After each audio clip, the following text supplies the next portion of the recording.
Hello everyone and welcome to today's session for Commvault Elementary.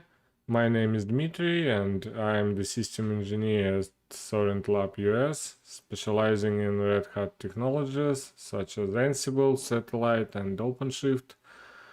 I also focus on VMware technologies like Tanzu Kubernetes Grid and some data protection solutions such as Commvault.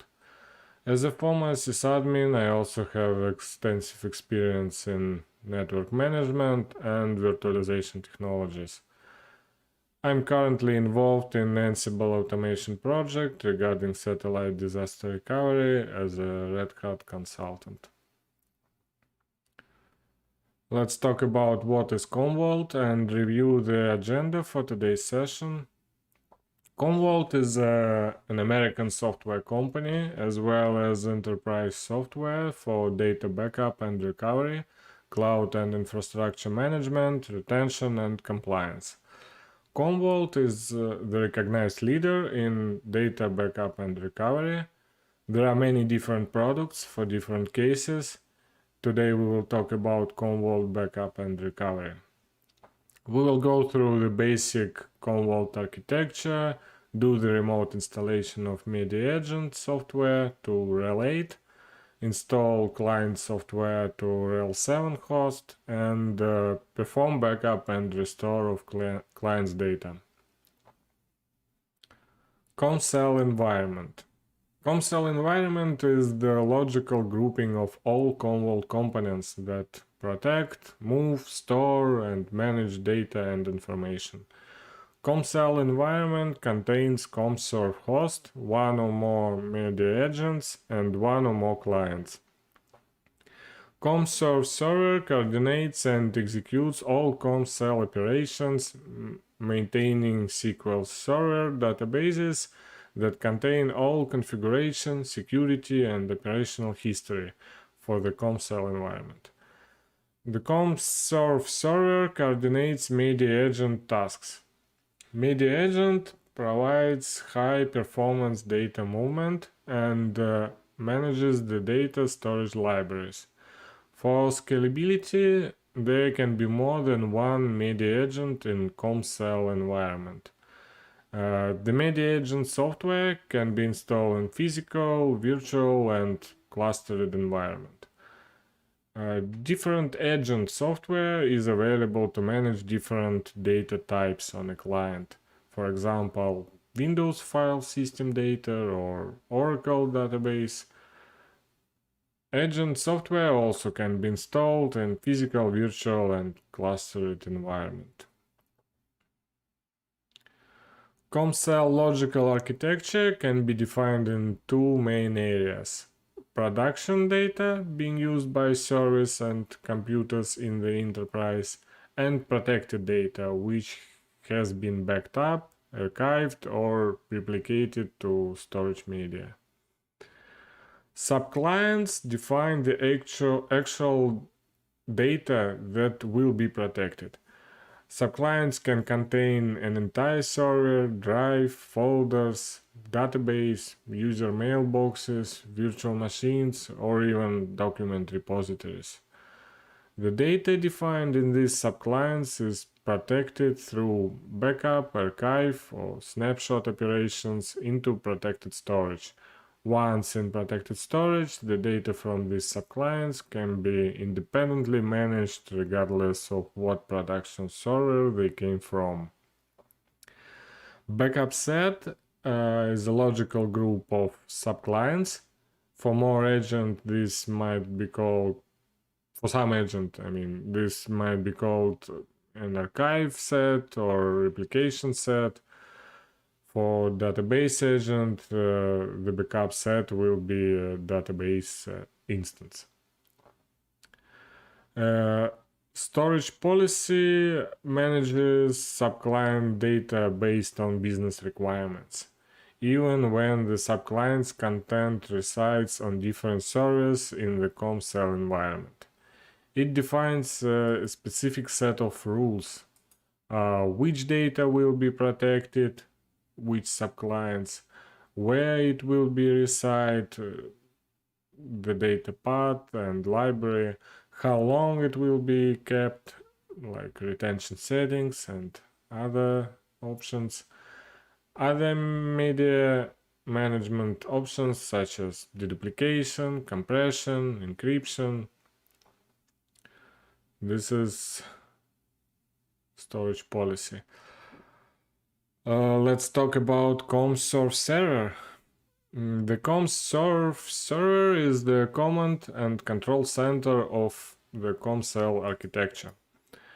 It is responsible for managing administrative functions, communicating with media agents when the media subsystem requires management, communicating with agent to initiate data protection operations, and providing tools to administer and manage the CommCell environment.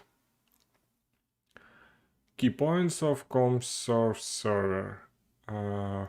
One active CommSource server can exist within CommCell environment.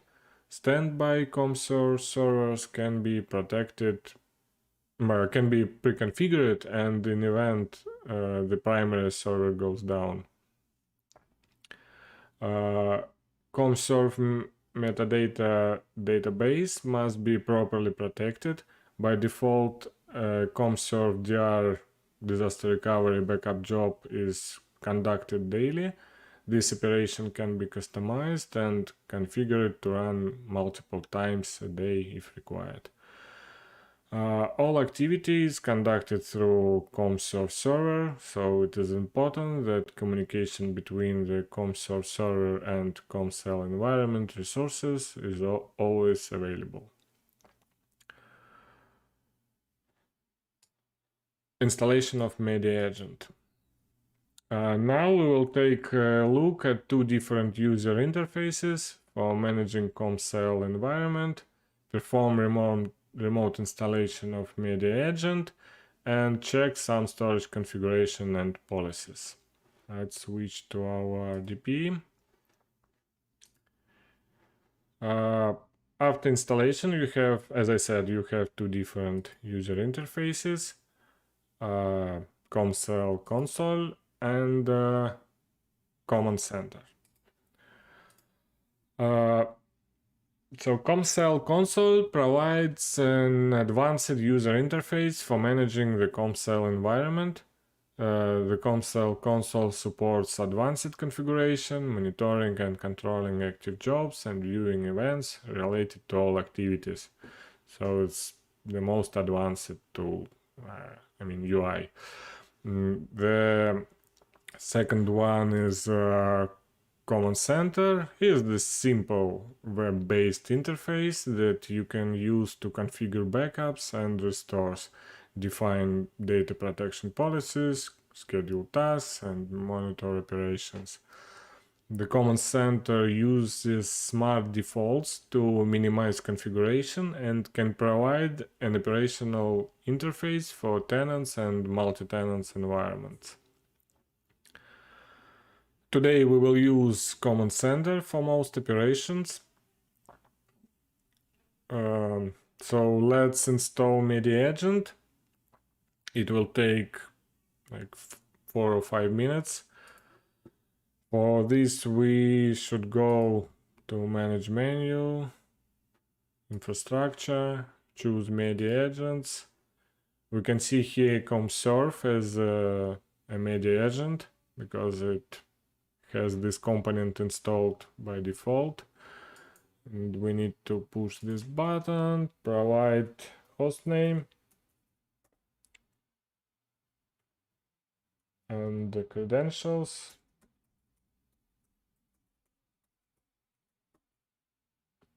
Choose OS type. We don't need to use SSH key. One big advantage of Command Center is that for any operation which you're doing using UI, you have this button to get equivalent API JSON request for API. So, for example, to install MedaAgent, you already have everything here. Let's push install.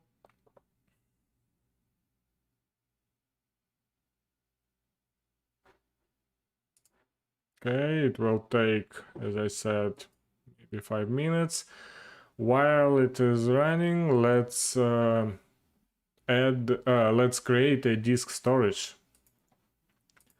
We need to go to storage menu and choose disk.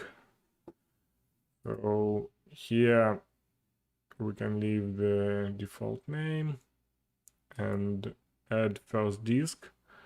Now we have only one MedaAgent, which is Commserve, and we can choose local storage using browse button. Here is on drive D, I already created empty folder for backup, for storing backups.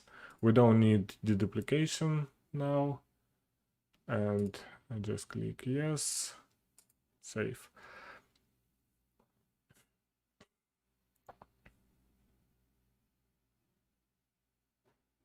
Okay, it was created.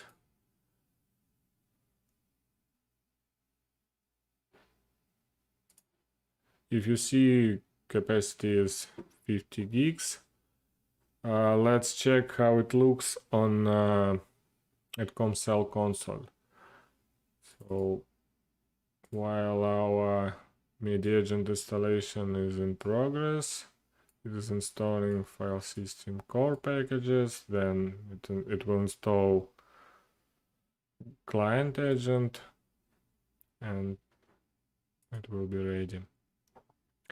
So checking from here about storages, we just created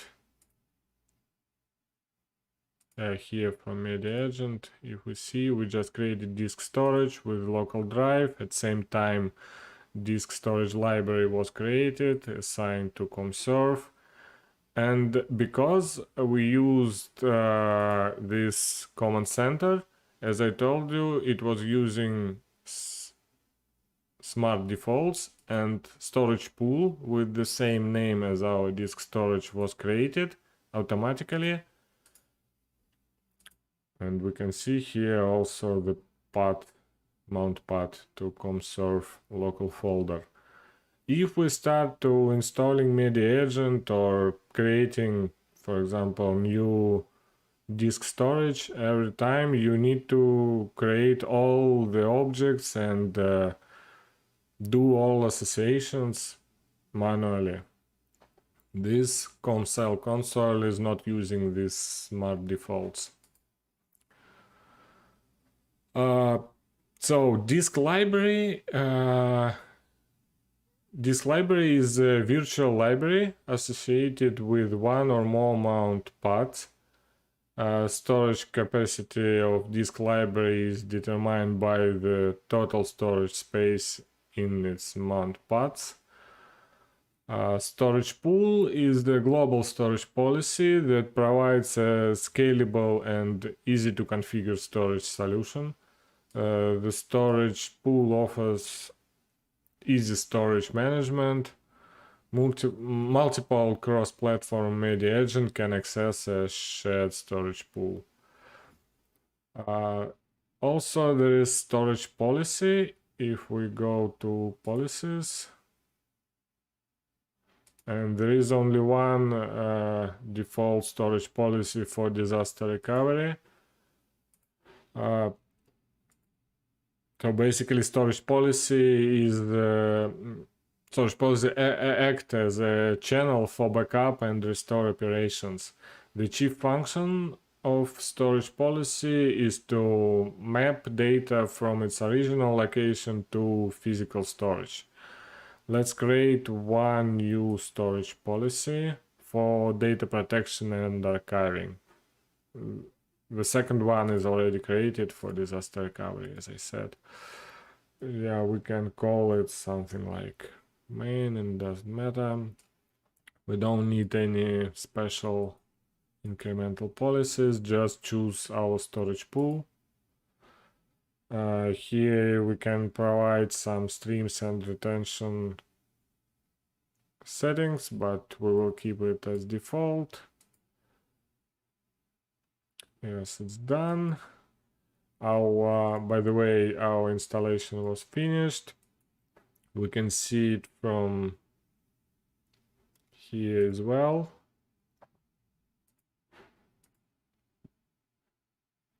Yeah, we have the second MedaAgent, and let's increase capacity of our disk storage using our new MedaAgent. So this is our 50 gigs disk storage. We just go inside and click add new backup location. When I choose MedaAgent, you see this command center is smart and he knows will it be local or network path. So I can choose this backup folder which I already created. It is empty. Click save.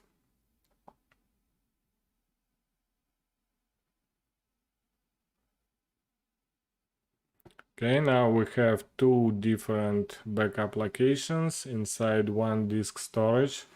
Let's check for a while console. So here you can see now that, let me refresh. Looking from ComServe point of view, we can see that it has disk storage with two different mount paths. One is a local backup storage from drive D, and the second one is network backup folder coming from MedaAgent. And same way for MedaAgent, there is local backup folder and network path coming from ComServe. Again, if we try to add a new backup location using this ComCell console, we need to share each path to each MedaAgent and configure everything by our hand. Okay, we added, yeah, basically that's it. So let's switch to our presentation. We finished this configuration and we can move forward. So second part of the demo, we will see backup and restore process. We will install agent to client, do some configuration, and perform backup and restore of client's data. Let's switch back to RDP.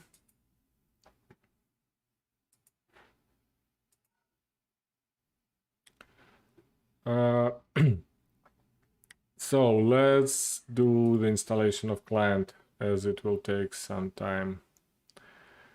We need to go to protect file servers, and here we can add one more file server, same way as we did with MedaAgent. We need to provide host name and credentials. It will be Linux, I mean. Click install.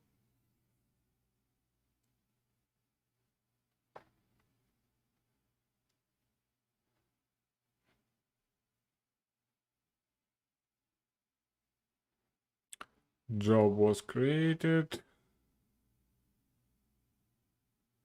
You can see it's here. Same way we can see this job is running here in ComCell console.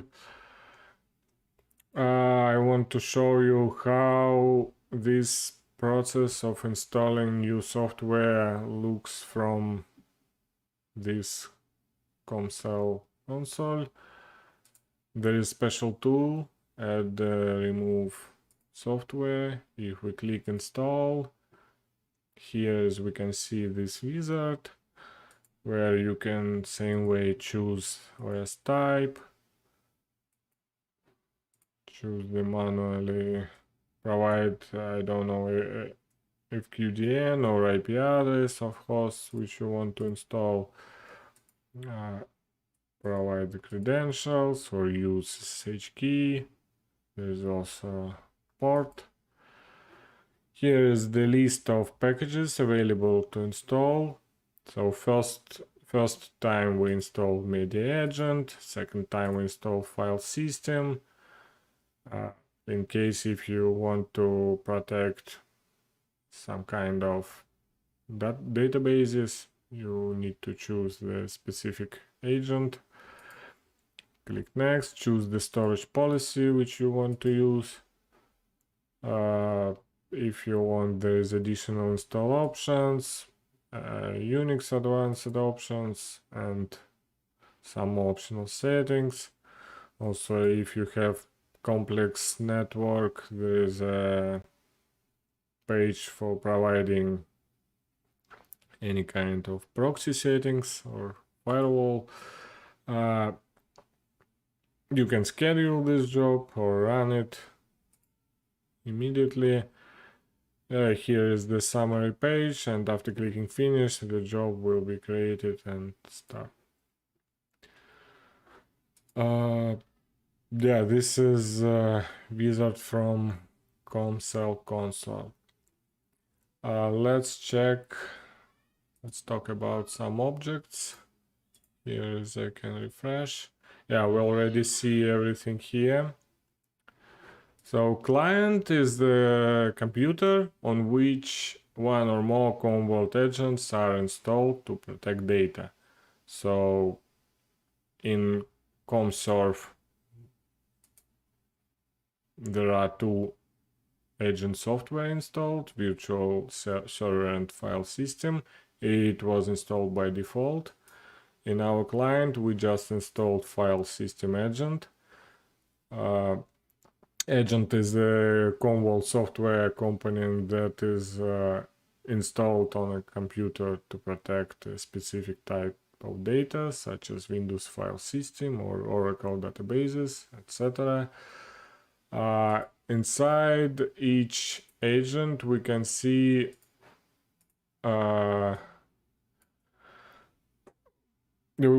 backup set and subclient inside. So backup set is the logical grouping of subclients, which are the containers of all the data managed by agent. The default backup set is the default subclient are designed to protect all data on the client. If this is all you need to accomplish, you don't need to create additional user-defined backup sets or subclients. So subclient is the logical container that identifies and manages specific production data like drives, folders, database, mailboxes to be protected. Let's check what is inside this default subclient. One moment, let me check the job. Yes, it is completed.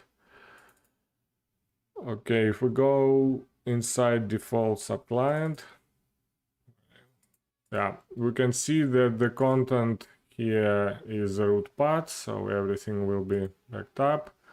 We can add some filters to exclude. For example, we can exclude this sensitive data folder and temporary files, which we don't need to backup. I mean, from the point of view of this subclient. And here we need to choose our storage policy. Okay. Now we can run a backup. It will be the first backup, so if we run it incremental, Commvault will switch to full and perform a full backup. And while it is running, we can create a new subclient. Let's call it sensitive. And choose the content, just this folder with sensitive data. We don't need filters, just to choose our storage policy.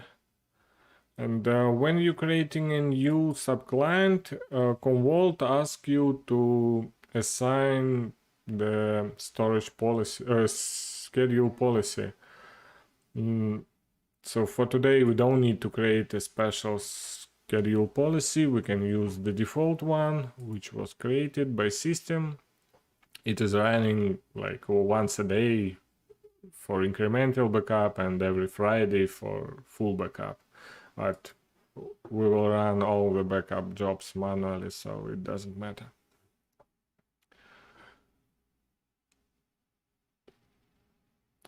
Okay, it was also stated. Our backup is in progress. It will finish soon.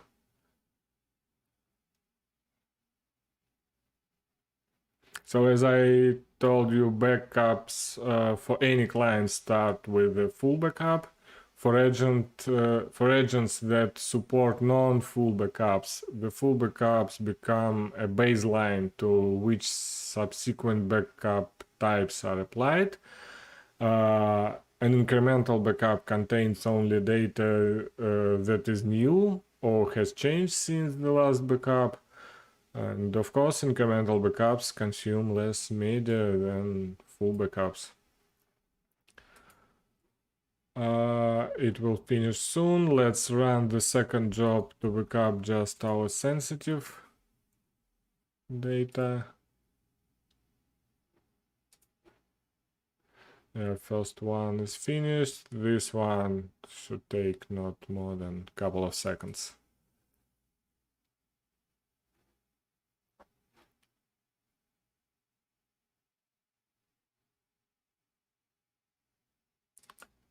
Yeah, we can check from here. If we go to file servers, to our client,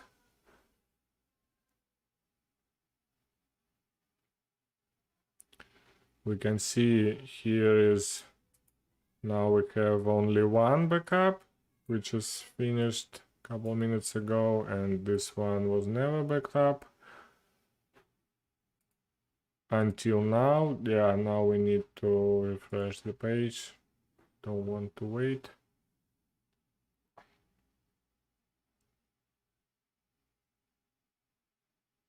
Okay, now we have 2 points. Now let's remove our sensitive files. Let me check. It's here.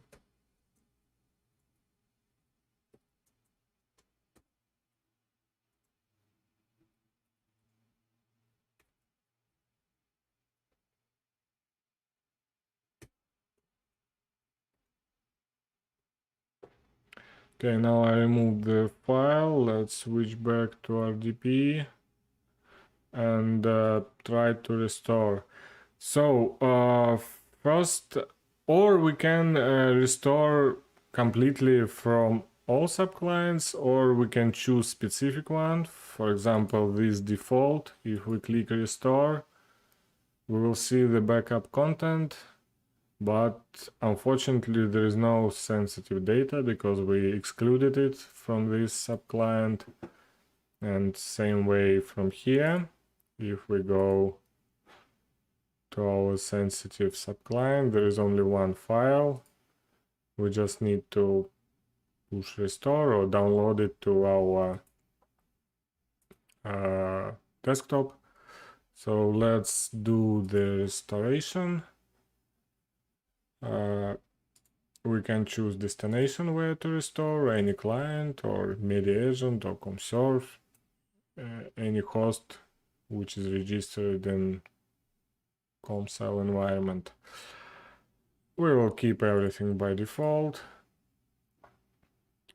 And yeah, let's switch to terminal and see how fast it will be restored.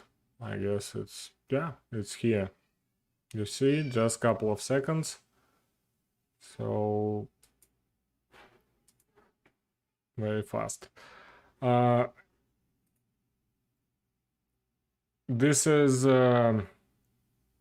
browse and restore way. So most agents allow you to select data object to be restored from a browser. data window, as we did now. And another way is to use find and restore. So some agents allow you to search for data that matches certain pattern and selectively restore the objects returned as results from the search. So here is the search. We can just put salary as the file name which we want to restore, push search, and it was found in all backup content. So you can see here everything, because it is searching not in one subclient, it is searching in all backup sent. Same way, if we push restore not from particular subclient but from all set, we will see here also all folders which are coming from sensitive data subclient, or which are coming okay, it's just a part, sorry. But we can see here everything. Okay, I think this is the end of the demo. So there we covered everything. Thanks again for joining us today, and we will see you next time. Bye.